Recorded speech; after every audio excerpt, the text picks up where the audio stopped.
জনগুরুত্বপূর্ণ এই বিষয়টি আমলে নিয়ে আলোচনার সুযোগ দেওয়ার জন্য।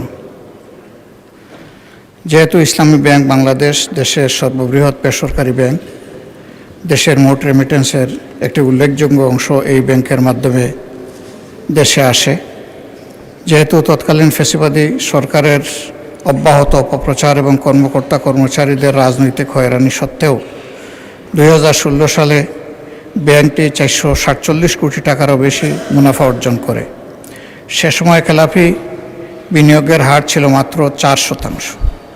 কিন্তু পরবর্তীতে ফ্যাসিবাদী সরকার নজিরবিহীন উপায়ে ব্যাংকটির নিয়ন্ত্রণ দখল করে এবং ব্যাংক লুটপাট ও অনিয়মের মাধ্যমে শুধু এই ব্যাংকেই নয়, দেশের সামগ্রিক অর্থনীতিকে মারাত্মকভাবে ক্ষতিগ্রস্ত করে। এর ফলশ্রুতিতে 2024 সালে ব্যাংকের মুনাফা আশঙ্কাজনকভাবে কমে যায় এবং শেয়ার হোল্ডারদের কোনো লভ্যাংশ প্রদান করা সম্ভব হয়নি। খেলাপি বিনিয়োগের পরিমাণ মোট বিনিয়োগের প্রায় 51% এসে পৌঁছায়।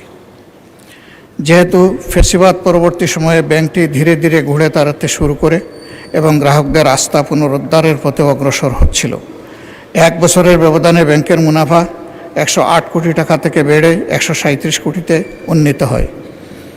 ঠিক এমন সময় আবারও পুরোনো ব্যাংক দখলকারী চক্রের দৃষ্টি ব্যাংকটির দিকে পড়েছে। নূতন ষড়যন্ত্রের মাধ্যমে পরিচালনা পর্ষদের চেয়ারম্যান পদে বিতর্কিত এবং দুর্নীতির অভিযোগে চিহ্নিত ব্যক্তিকে বসানো হয়েছে। একই সঙ্গে ব্যবস্থাপনায় অযৌক্তিক ও অন্যায় হস্তক্ষেপের মাধ্যমে ব্যবস্থাপনা পরিচালক। মাননীয় বিরোধী দলের নেতা, আপনি তো পরে আবার বলতে পারবেন, এই পর্যায়ে সংক্ষিপ্ত করেন, পরে আবার বলবেন। এতটুকুতেই রাখতে পারি। এই বিষয়ে আলোচনা হওয়া জরুরি বলে আমি মনে করি। আপনাকে সুযোগ দেওয়ার জন্য ধন্যবাদ। Thank you.